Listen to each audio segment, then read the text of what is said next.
Hi friends. അപ്പം നമ്മൾ ഇന്ന് നമ്മുടെ വെക്കേഷൻ ട്രിപ്പിൻ്റെ രണ്ടാമത്തെ ദിവസമാണ് കേട്ടോ. അപ്പം നമ്മൾ ഇന്നലെ സ്റ്റേ ചെയ്തത് വട്ടവടയുള്ള ഡ്രീം വാലി റിസോർട്ടിലാണ്. അപ്പോൾ അവിടുത്തെ ബ്രേക്ക്ഫാസ്റ്റ് ആണ് ഇത്. അപ്പോൾ വലിയ സുഖം ഉണ്ടായിരുന്നില്ല. ഐറ്റംസൊക്കെ വളരെ കുറവായിരുന്നു. നമ്മൾ കൊടുത്ത പൈസയ്ക്കുള്ള ഒരു ബ്രേക്ക്ഫാസ്റ്റ് അവിടെ ഇല്ലയെന്ന് തോന്നി കേട്ടോ. കാരണം LPGയുടെ ക്ഷാമമൊക്കെ നമുക്ക് അറിയാമെങ്കിലും തരുന്ന ഫുഡ് ഇത്തിരി കൂടി ടേസ്റ്റും അതുപോലെ തന്നെ ഇത്തിരി കൂടി രസമുള്ളതാണെന്നുണ്ടെങ്കിൽ നമ്മൾ കുറച്ചും കൂടി ഹാപ്പി ആവും. അപ്പോൾ രാവിലത്തെ അവിടുത്തെ ബ്രേക്ക്ഫാസ്റ്റും കുറച്ച് നടത്തൊക്കെ കഴിഞ്ഞിട്ട് നമ്മൾ പതുക്കെ അവിടെ നിന്ന് ഇറങ്ങാണ് കേട്ടോ. അപ്പോൾ ഇതാണ് ഡ്രീം വാലി റിസോർട്ടിൻ്റെ ദൂരേന്നുള്ള കാഴ്ച. ഒരു ചെറിയ ഗ്രാമമാണ് കേട്ടോ ഈ വട്ടവട. അവിടുത്തെ റോഡുകളൊക്കെ ഉണ്ടല്ലോ, എന്തൊരു ശോകമാണെന്നറിയോ. ഇതിപ്പോൾ 2 സിസ്റ്റേഴ്സ് ആ സ്കൂട്ടിയുമ്പോൾ വന്ന് അത് കയറാൻ വേണ്ടിയിട്ട് അവരിൽ ഒരാൾ ഇറങ്ങി നിൽക്കുകയാണ് കേട്ടോ. അത്രയും ശോകമാണ് അവിടുത്തെ ഓരോ റോഡുകളും. ഇത് അവരുടെ ബസ് സ്റ്റാൻഡാണ്. അവിടെ ബസ്സുകളേക്കാൾ കൂടുതൽ ജീപ്പുകളാണ് കേട്ടോ യൂസ് ചെയ്യുന്നത്. ഇന്നലെ നമുക്ക് മര്യാദയ്ക്ക് സ്ട്രോബെറി ഫാംസ് ഒന്നും കാണാൻ പറ്റിയില്ല. ഇന്ന് പോകുന്ന വഴിയിൽ, തിരിച്ചു പോകുന്ന വഴിയിൽ ഇതുപോലൊരു സ്ഥലം കണ്ടപ്പോൾ വണ്ടി ചവിട്ടി നിർത്തിയതാണ് കേട്ടോ. റോഡ് സൈഡിൽ തന്നെ VPS ഷോപ്പ് എന്ന് പറഞ്ഞിട്ടുള്ള ഒരു കടയാണ് കേട്ടോ.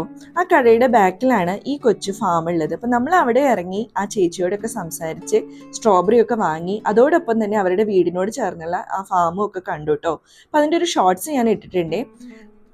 അവിടുന്ന് നമ്മൾ നല്ല കുറച്ച് സ്ട്രോബെറി ഒക്കെ വാങ്ങിയിട്ട് അടുത്ത സ്ഥലത്തോട്ട് പോവാണ്. അപ്പോൾ വട്ടവടയിൽ വരുന്നവർ എന്തായാലും കുറച്ച് പൈസ കയ്യിൽ കരുതണേ. അവിടെ ഇസാഫിൻ്റെ ഒരു ATM ഉണ്ട്, അത് മാത്രമേ ഉള്ളൂ. അപ്പോൾ നിങ്ങൾ വീട്ടിൽ നിന്ന് പോരുമ്പോൾ തന്നെ കുറച്ച് ക്യാഷ് കയ്യിൽ കരുതണം. അവിടെ പല സ്ഥലങ്ങളിലും നമുക്ക് ഗൂഗിൾ പേ വർക്കാവില്ല, റേഞ്ച് കിട്ടില്ല, അങ്ങനത്തെ കുറച്ച് പ്രോബ്ലംസ് ഒക്കെ ഉണ്ട് കേട്ടോ.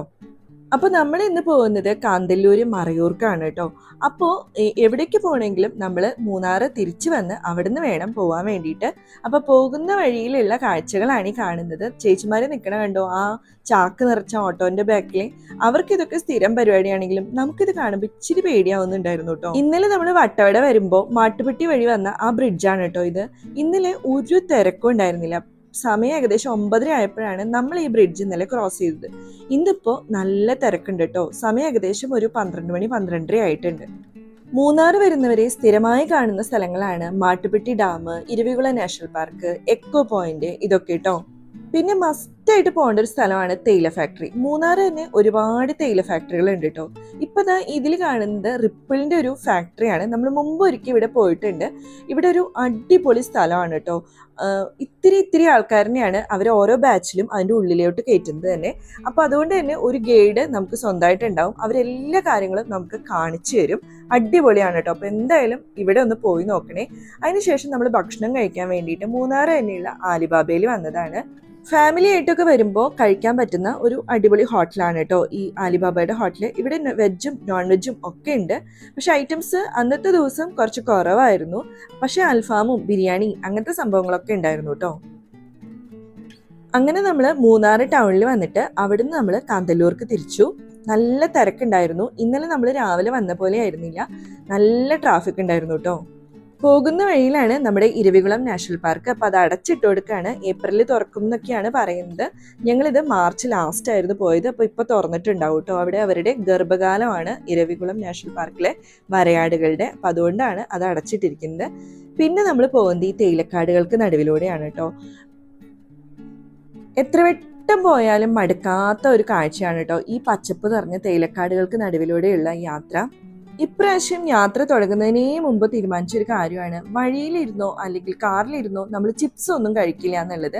അതായത് ജങ്ക് ഫുഡൊന്നും. അപ്പോൾ അതുകൊണ്ട് തന്നെ നമ്മൾ മേടിച്ച സ്ട്രോബെറിയും അതുപോലെ തന്നെ ഫാഷൻ ഫ്രൂട്ടൊക്കെയാണ് കേട്ടോ ഇപ്രാവശ്യത്തെ യാത്രയിൽ നമ്മൾ കഴിച്ചത്. നമ്മൾ സാധാരണ സ്മാർട്ടെന്നോ അല്ലെങ്കിൽ ഇവിടുത്തെ ഫ്രൂട്ട്സ് കടകളിൽ നിന്നോ മേടിക്കുന്ന സ്ട്രോബെറിയെ പോലെ അല്ല കേട്ടോ. അവിടുന്ന് ഡയറക്റ്റായിട്ട് കൃഷി ചെയ്ത സ്ഥലങ്ങളിൽ നിന്ന് വാങ്ങുന്ന സ്ട്രോബെറിക്ക് എന്തൊരു വലുപ്പമാണെന്നറിയോ. അതുപോലെ തന്നെ ടേസ്റ്റ് ഭയങ്കര വ്യത്യാസം ഉണ്ടായിരുന്നു. അങ്ങനെ പോകുമ്പോഴാണ് കേട്ടോ അവിടെ കുറേ വണ്ടികൾ നിർത്തിയിട്ടിരിക്കുന്നു. അപ്പോൾ അവിടെ എന്തോ ഒരു സംഭവം ഉണ്ടെന്ന് മനസ്സിലായി. നമ്മൾ അവിടെ വണ്ടി ചവിട്ടി നിർത്തിയിട്ടോ. പുറത്തേക്ക് നോക്കിയപ്പോൾ ഉണ്ടല്ലോ ഒരു വയലറ്റ് വസന്തം, മൊത്തം വയലറ്റ് കളറ്, നല്ല ലാവൻഡർ കളർന്ന് വേണമെങ്കിൽ പറയാം. അവിടെയുള്ള ആൾക്കാരോട് ചോദിച്ചപ്പോഴാണ് പറഞ്ഞത് അത് നീലവാഗ പൂമരങ്ങളാണ്. അത് ഫുള്ള് പൂത്ത് നിൽക്കുന്ന സമയമാണ് ഇപ്പോൾ. അത് കാണാനും അതിൻ്റെ റീലെടുക്കാനും വേണ്ടിയിട്ടുള്ള തിരക്കാണ് കേട്ടോ. ഒരുപാട് വണ്ടികൾ അവിടെ നിർത്തിയിട്ടിട്ടുണ്ട്. ഉള്ളിലോട്ട് കയറരുത് എന്നൊക്കെ അവിടെ പറയുന്നുണ്ടെങ്കിലും കുറേ പേരൊക്കെ അതിൻ്റെ ഉള്ളിലോട്ട് കയറിയിട്ടും വീഡിയോസ് എടുക്കുന്നുണ്ടായിരുന്നു കേട്ടോ. അവിടുന്ന് നമ്മൾ മറയൂർ എത്തുമ്പോൾ തന്നെ നിറച്ച് 2 സൈഡിലും കരിമ്പുകളാണ് കാണുന്നത്. നിറച്ച് കരിമ്പിൻ്റെ തോട്ടങ്ങളാണ് കേട്ടോ ഇവിടെ 2 ഭാഗത്തും കാണുക. വട്ടവട ഒരു പ്രോപ്പർ വില്ലേജ് ആയിട്ട് തോന്നിയെങ്കിൽ ഇത് കുറച്ചും കൂടി ഡെവലപ്പ് ആയിട്ടുള്ള ഒരു വില്ലേജ് ആണ് കേട്ടോ. നല്ല അടിപൊളി പള്ളിയും സ്കൂളും അതുപോലെ തന്നെ മറ്റുള്ള സൗകര്യങ്ങളും ഒക്കെ ഇവിടെ ഉണ്ട് കേട്ടോ. മറയൂര് വന്ന് നിർബന്ധമായും കണ്ടിരിക്കേണ്ട ഒന്നാണ് കേട്ടോ ഈ ഇതുപോലത്തെ ശർക്കര ഫാക്ടറികൾ. ഇതിപ്പോൾ നമ്മൾ AMK ശുദ്ധമായ ശർക്കര എന്നും പറഞ്ഞ് ഒരു ബോർഡ് കണ്ടപ്പോൾ അവിടെ കയറിയതാണ് കേട്ടോ. ഇവിടെ ഒരുപാട് കുടുംബങ്ങൾ അവർ പാരമ്പര്യമായിട്ട് തന്നെ നമ്മുടെ മറയൂർ ശർക്കര ഉണ്ടാക്കുന്ന കുടുംബങ്ങളാണ്. ഇതും അതുപോലത്തെ ഒരു ഫാമിലിയാണ് കേട്ടോ. അപ്പോൾ ഒരുപാട് പേര് പല സ്ഥലങ്ങളിൽ നിന്നും ട്രിപ്പ് വന്നിട്ട് ഇവിടെ കയറി ഈ ശർക്കര ഉണ്ടാക്കുന്നതും അതോടൊപ്പം തന്നെ ഇവർ കൊടുക്കുന്ന ഈ കരിമ്പിൻ ജ്യൂസും ഒക്കെ കഴിക്കുന്നുണ്ട് കേട്ടോ. 20 രൂപയാണ് ഈ കരിമ്പിൻ ജ്യൂസിന് ഇവർ ചാർജ് ഈടാക്കുന്നത്. അതും നമ്മുടെ മുമ്പിൽ വെച്ച് തന്നെ നല്ല ഫ്രഷ് ആയിട്ട് ഉണ്ടാക്കുന്നതാണ് കേട്ടോ. ഒരു മധുരമോ ഒന്നും ചേർക്കുന്നില്ല, എന്നിട്ടും നല്ല തണുപ്പും അതുപോലെ തന്നെ മധുരമാണ് കേട്ടോ. ഇതുപോലെ 800 ലിറ്റർ കരിമ്പിൻ ജ്യൂസ് എന്നാണ് ഇവർ 250 കിലോ ശർക്കര ഉണ്ടാക്കുന്നത്. ആ വലിയ ചെമ്പിന്ന് ഇങ്ങനെ ഇളക്കി ഇളക്കി നന്നായി പാകാവുമ്പോൾ ഒരു വലിയ വാൾവ് തുറക്കുമ്പോൾ ഇതുപോലെ നെറ്റിലോട്ട് വീഴും കേട്ടോ. അവിടെ നിന്ന് വലിയൊരു കറണ്ട് യൂസ് ചെയ്ത് അത് ഇളക്കി ഇളക്കി ആ അടിയിലുള്ള ആ ടാങ്കിലോട്ട് അവർ ഈ ശർക്കര പകർത്തി വിടും കേട്ടോ. ഇത് കണ്ടു നിൽക്കാൻ തന്നെ നല്ല രസമാണ് കേട്ടോ. നമ്മൾ അറിയാതെ അങ്ങനെ നോക്കി നിന്ന് പോവും ഇതിൻ്റെ മേക്കിങ്.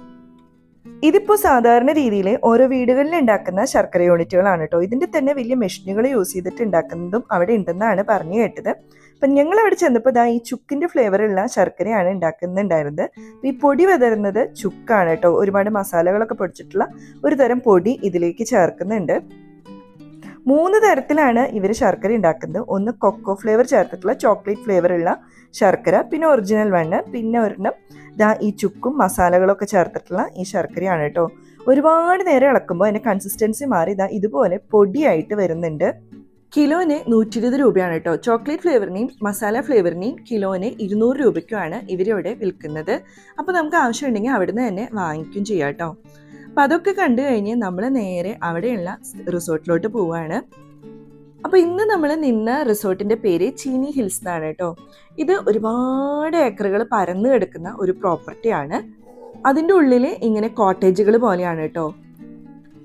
ഫാമിലി ആയിട്ടും കപ്പിളായിട്ടും അതുപോലെ തന്നെ ഒരുപാട് ഗ്യാങ് ആയിട്ടും ഒക്കെ പോകാൻ പറ്റുന്ന ഒരു സംഭവമാണ്. വീടുകൾ പോലെയും കോട്ടേജുകൾ പോലെയും ടെൻറ്റുകൾ പോലെയും ഇനി വുഡൻ കോട്ടേജുകൾ വേണമെങ്കിൽ അതും ഒക്കെ ഇവിടെ ഉണ്ട് കേട്ടോ. ഇതാണ് നമ്മൾ നിന്ന റൂം. 2 ബാൽക്കണി ഉണ്ടായിരുന്നു. അതുപോലെ തന്നെ അത്യാവശ്യം നല്ലൊരു റൂമും ആയിരുന്നു. ഇവിടുത്തെ വ്യൂവും ക്ലൈമറ്റും ആണ് കേട്ടോ എന്നെ ഒരുപാട് ആകർഷിച്ചത്. പിന്നെ ഇവിടെ നമ്മൾ വലിയ ഹോട്ടലുകളുടെ പോലത്തെ ആ ഫെസിലിറ്റി പ്രതീക്ഷിക്കരുത് കേട്ടോ.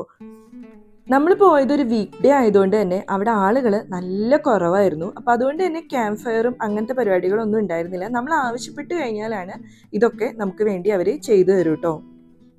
അടിച്ചു പൊളിക്കാൻ വരുന്നവരൊക്കെ കൂടുതൽ നിങ്ങൾക്ക് സമാധാനമായിട്ട് കുറച്ചു നേരം ഇരിക്കണം, അല്ലെങ്കിൽ കാഴ്ചകൾ കാണണം, നേച്ചർ ആസ്വദിക്കണം എന്നൊക്കെ ഉള്ളവർക്കാണെന്നുണ്ടെങ്കിൽ ഈ പ്രോപ്പർട്ടി അടിപൊളിയാണ് കേട്ടോ. പിന്നെ കുട്ടികൾക്ക് ഞാൻ ഈ പ്രോപ്പർട്ടി അധികം റെക്കമെൻഡ് ചെയ്യുന്നില്ല, കാരണം അവർക്ക് കളിക്കാനുള്ള സംഭവങ്ങൾ അങ്ങനത്തെ ഒന്നും വലിയ കാര്യമായിട്ടില്ല. ഒരു കുന്നിൻ്റെ ഏറ്റവും ടോപ്പിലാണ് നമ്മുടെ ഈ റിസോർട്ട് ഉള്ളത് കേട്ടോ. അപ്പോൾ അതുകൊണ്ട് തന്നെ അവിടെ നിന്നുള്ള ഓരോ വ്യൂവും അത്രയും മനോഹരമാണ്. അവിടെ ഒരുപാട് തരത്തിലുള്ള ചെടികൾ വെച്ച് പിടിപ്പിച്ചിട്ടുണ്ട് അവർ. ആപ്പിള്, അതുപോലെ തന്നെ നമ്മുടെ അവകാഡോ ഇല്ലേ, അതിൻ്റെ വലിയൊരു തോട്ടം തന്നെയാണ് കേട്ടോ ഇതിൻ്റെ ഉള്ളിലുള്ളത്. അതിൻ്റെ പല വെറൈറ്റി ആയിട്ടുള്ള അവകാഡോകൾ അവിടെ ഉണ്ട്. നമ്മൾ അവിടെ എത്തുന്നതിന് കുറേ മുമ്പ് തന്നെ അവരവിടുന്ന് നമുക്ക് വിളിച്ച് ഡിന്നർ എന്ത് വേണമെന്ന് നമ്മളോട് ചോദിച്ചിട്ടുണ്ടായിരുന്നു കേട്ടോ. കാരണം ആ ഭാഗത്തൊന്നും ഒരുപാട് ഹോട്ടലുകളോ അങ്ങനത്തെ സംഭവങ്ങളോ ഒന്നുമില്ല. അപ്പം അതുകൊണ്ട് തന്നെ അവർ തന്നെ പ്രിപ്പയർ ചെയ്ത് നമുക്ക് തരികയാണ് ചെയ്യുന്നത്. അവരൊരു ഫിക്സഡ് മെനു നമുക്ക് പറഞ്ഞു തരും. അതൊന്ന് നമുക്ക് ഇഷ്ടമുള്ളത് ഓർഡർ ചെയ്യാം. അപ്പം നമ്മൾ കുറച്ച് സാധനങ്ങളൊക്കെ അവരോട് പറഞ്ഞിരുന്നു. അപ്പോൾ അതൊക്കെ അവരുണ്ടാക്കി നമ്മുടെ റൂമിലേക്ക് എത്തിച്ചിട്ടുണ്ട്. എല്ലാ ഫുഡും നല്ല ടേസ്റ്റ് ഉണ്ടായിരുന്നു കേട്ടോ. ചപ്പാത്തിയും അതുപോലെ തന്നെ ഫ്രൈഡ് റൈസും പിന്നെ നമ്മൾ ഗോബി മഞ്ചൂരിയനും അങ്ങനെ കുറച്ച് സാധനങ്ങളൊക്കെയാണ് ഓർഡർ ചെയ്തിട്ടുണ്ടായിരുന്നത്. ഒരു വലിയൊരു 5 സ്റ്റാർ ഹോട്ടലിൻ്റെ ടേസ്റ്റൊന്നും അല്ലെങ്കിലും ഉള്ളത് നല്ല ടേസ്റ്റായിട്ട് തന്നെയാണ് ഇവർ സെർവ് ചെയ്തത്.